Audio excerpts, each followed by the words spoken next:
할렐루야. 10월 12일 토요일 날마다 주께로 큐티 가이드 시작하겠습니다. 오늘 본문은 전도서 7장 23절에서 29절로 제목은 닿지 않는 지혜, 다가오는 유혹입니다. 오늘 말씀은 지혜가 얼마나 유익한가를 지혜자가 깨닫고 더 많은 지혜를 얻기 위해서 노력하고 애쓴 결과를 기록하고 있는 내용입니다. 말씀을 통해 어떻게 사는 것이 지혜로운 인생인가 하는 부분들을 나누어 보도록 하겠습니다. 내용 관찰 1번입니다. 지혜자가 되고자 했으나 그러지 못한 이유는 무엇입니까? 내가 이 모든 것을 지혜로 시험하며 스스로 이르기를 내가 지혜자가 되리라 하였으나 지혜가 나를 멀리하였도다. 이미 있는 것은 멀고 또 깊고 깊도다. 누가 능히 통달하랴. 아멘. 본문에서 지혜가 2번 언급되는데 그 의미가 서로 다릅니다. 상반절에서의 지혜는 인간의 지성을 의미하고 하반절의 지혜는 의인화된 하나님의 창조적 지혜를 가리킵니다. 말하자면 전도자는 자기의 지혜를 다 동원하여 하나님의 창조적 지혜가 나타나 있는 세계를 관찰하고 연구하려 해도 알 수 없더라는 것입니다. 구약시대 최고의 현자라고 할 수 있는 욥이 하나님을 대면했을 때 하나님께서 물으시는 질문에 단 한마디도 대답지 못하였으며 자신의 입을 함구할 수밖에 없었다고 기록하고 있습니다. 또 신약시대 사도 바울도 고백한 바입니다.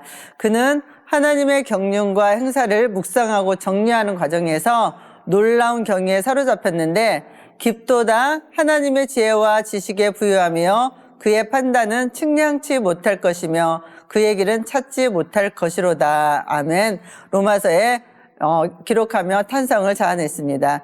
이러한 성경의 증언은 인간의 지혜와 하나님의 지혜 사이에 큰 간격이 있는지를 말해줍니다. 내용 관찰 2번입니다. 사망보다 더 쓴 존재는 무엇입니까? 마음은 올무와 금을 갖고 손은 포승 같은 여인은 사망보다 더 쓰다는 사실을 내가 알아내었도다. 그러므로 하나님을 기쁘게 하는 자는 그 여인을 피하려니와 죄인은 그 여인에게 붙잡히리로다. 아멘. 한 여인에 대해서 이야기합니다. 이 여인은 마음이 올무와 금을 같아서 마음을 빼앗는다는 겁니다. 손이 또 포승 같아서 터치만 하면 빠져나갈 수 없다는 말이죠. 한번 붙들리면 빠져나갈 수 없다는 말입니다. 여기서 여인은 여자를 말하기보다는 죄를 말합니다. 죄가 그렇게 집요하고 무섭다는 것입니다. 사는 것보다 죽는 것이 낫다고 흔히들 이야기합니다. 그런데 성경에서는 죄는 사망보다 더 쓰다는 말을 합니다. 이 말은 죽는 것보다 더 고통스럽다는 말입니다. 그래서 죄는 지을 때 어떻습니까? 굉장히 좋습니다. 그러나 그 죄가 드러날 때 차라리 죽는 게 낫다라고 말들 합니다.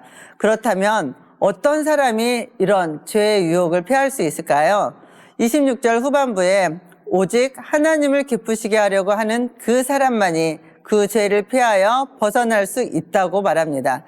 성도 여러분, 이 세상에 죄 없는 사람은 아무도 없습니다. 누구에게나 죄의 유혹이 있기 마련인데 한번 여기에 빠지게 되면 사망보다 더 셉니다. 그러므로 마음에 하나님을 경외하고 하나님을 기쁘시게 하고자 하는 마음을 가지고 살면 이 죄와 싸워서 피할 수 있을 것입니다. 내용 관찰 3번입니다. 전도자가 깨달은 것은 무엇입니까? 내가 깨달은 것은 오직 이것이라. 곧 하나님은 사람을 정직하게 지으셨으나 사람이 많은 꾀들을 낸 것이니라. 아멘. 하나님이 사람을 정직하게 지으셨다는 말은 창조 당시의 인간의 모습을 말합니다. 사람은 원래 굉장히 깨끗하고 흠이 없는 사람으로 지음받았습니다. 특별히 정직하게 지으셨다는 말은 인간으로 하여금 하나님 앞에 바르고 온전한 삶을 살 수 있는 능력을 갖게 하셨다는 말입니다. 하나님 앞에 바르고 온전한 삶의 길과 세상의 모든 이치를 온전히 깨닫는 능력이 있다는 것입니다. 그런데 많은 사람들이 꾀를 내어 죄에 타락하고 부패한 삶을 살아가고 있습니다. 하나님께서 주신 능력을 악을 도모하고 자신의 쾌락을 위해 죄를 범하는 데 사용하는 것입니다. 세상의 이치를 깨닫는 신령한 지혜를 인간에게 하나님께서 주셨는데 죄로 인해 그 모든 것을 상실했을 뿐 아니라 남겨진 능력까지 죄를 도모하는 데 사용함으로 점점 하나님의 거룩한 형상으로부터 멀어져가 부패한 인생의 모습을 지적하고 있습니다. 연구와 묵상 4번입니다. 하나님을 기쁘게 하는 자는 유혹을 피하나 죄인은 유혹에 붙잡히는 이유가 무엇인지 묵상해 봅시다. 하나님을 기쁘시게 하는 자는 죄된 자리에서 그 자리를 피하고 말씀에 순종하며 살아갑니다. 그런데 악하고 거짓된 세상에서 하나님의 말씀에 순종하며 살아가는 것이 쉽지만은 않는 것 같습니다. 왜냐하면 인간의 교만과 죄의 본성 때문이죠. 죄인은 죄의 본성으로 인해 자신의 유익과 쾌락을 위해 자꾸만 세상의 유혹에 빠집니다. 적당히 타협하며 편안을 추구하기에 죄의 유혹에 붙잡힐 수밖에 없습니다. 삶의 적용 5번입니다. 내가 하나님을 기쁘시게 하기 위해 결단할 것은 무엇인지 생각해 봅시다. 보통 사람은 눈을 뜨고 말하기 시작하면서부터 죄를 짓기 시작합니다.